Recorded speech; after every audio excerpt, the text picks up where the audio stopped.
Hey there, so today I want to look at a report coming out of Bounding into Comics. Now we could have covered this in another way, but I want to give props to Bounding into Comics because they cover so many different things that no one else will touch. I mean, imagine this. Imagine going to one of those places out there like Bleeding Cool, comicbook.com, CBR, and trying to talk about Jawbreakers. Imagine where that would get you. Of course, we know where that would get you with most of them. That would get you censored and probably booted, because creating an outgroup, well, that seems to be par for the course. But then again, creating discrimination, creating an outgroup, that seems to be a justification these days in just about anything. You're told that you can't discriminate based on X, Y, and Z, but you and me, of course, we can be discriminated against. Why? Because we're wrong thinkers. Why? Because we have things attributed to us, whether that be politics and on. I mean, today, we've had the argument about so many people being actively discriminated against. I cover this in a Richard Pace video, but you have a DC editor that's talking about fighting fire with fire when it comes to Democrats. You have another DC editor that's talking about this. You have so many people out there that are actively maligning individuals based on their rhetoric. Well, of course you have people creating outgroups. It's amazing, too, in an industry that is sick, one that cannot afford that type of rhetoric, that you have this type of stuff. And, well, this is a direct impact of that kind of thing. Now, this I would have covered before when the Quartering was covering it, but I cannot really go out and 100% substantiate the veracity of these claims. I mean, people have talked about them going out of business, but even here it's talking about it reportedly going out of business. Now, this shop here, you may know the name, and that's because they were part of that Jawbreakers censorship campaign. You know, for 14 months, this place went out and ran a fundraiser that pretty much failed. It picked up $2,000 in pledges, and then for 12 months, it sat around and did nothing. Then, when Jawbreakers came out, this shop, along with a couple of others, sat behind the scenes, and they talked about using a bully platform to keep other people from picking things up. Again, active discrimination.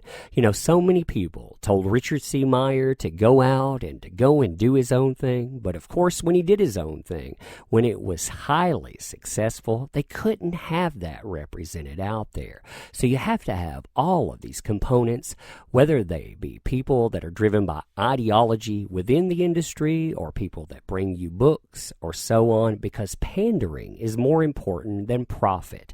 That's the lesson that you need to learn from all of that, and you need to learn when you see stores closing here. So anyhow, these people, they do this stuff behind the scenes, and of course when they get caught, well, they start talking about the victim narrative. I mean, this is their release about that for the official statement on 05/24/2018, where they tied this stuff in along with another thing that is mentioned within this, talking about this guy here being kicked out of their shop. Now, it's amazing when you go down to that stuff and you see the way that they spin it, and they think that this stuff is actually going to help them. My personal opinion was this was a way that they would go out and they would grasp at that proverbial straw, thinking that someone would come in and they would support them, because of course they're the victims of that terrible, terrible harassment. I mean, after all, we saw that tied to other places out there. You know, in a place that was in a bad neighborhood, had somebody go, break a window, enter and steal their spare change out of the register, not damage anything. Well, that was, of course, a hate group. Because, you know, that's what a hate group would do. Well, that's the same thing that's being tied here. Let's, in fact, read this again, because it's always fun to see the spin and to think about it in the aftermath. Our shop, Magic Mirror Comics, is currently the target of a coordinated harassment campaign by anti-diversity activists. Enjoying intimidation and misinformation, they are attempting to push women and minorities out of the comic industry. We've been experiencing unusual activity on our digital storefronts, Google and Facebook. There are a large number of recent comments and reviews where individuals who are not part of our community claim unsubstantiated experiences in our store. We believe these activities are part of a coordinated campaign reacted to an action we took on the behalf of our store's community. Namely, we were alerted by another shop owner that a consumer of our store, or a customer of our store, had identified the store's location and expressed animosity toward its management in a public online forum frequented by people who hold anti-diversity opinions about the comic book world and who have been known to act in destructive ways. We decided to disallow this individual from shopping in a measure to protect the safety of our staff and other customers, which is the only reason we would ask a customer to leave our store. Then they talk about all of their spin here. You know, we invite people in regardless of race, ethnicity, orientation, identity, ability, level, age, or belief, asking only that they remain respectful to staff and other customers. Now, this guy, he talked about his experience there too. He talked about having a pull box within the store. He talked about going in, shopping for a minute, going up to the register, putting down his stuff, asking for his pull box, and being asked to leave. Not given a reason at all. It's only during the blowback that we were given a reason here, but apparently the reason was because the guy backed Jawbreakers.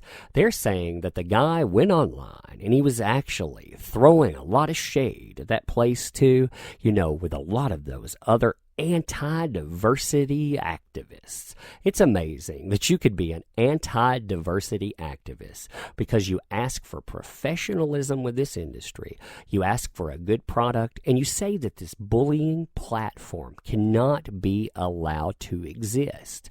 Apparently, that's the way that you're going to be maligned.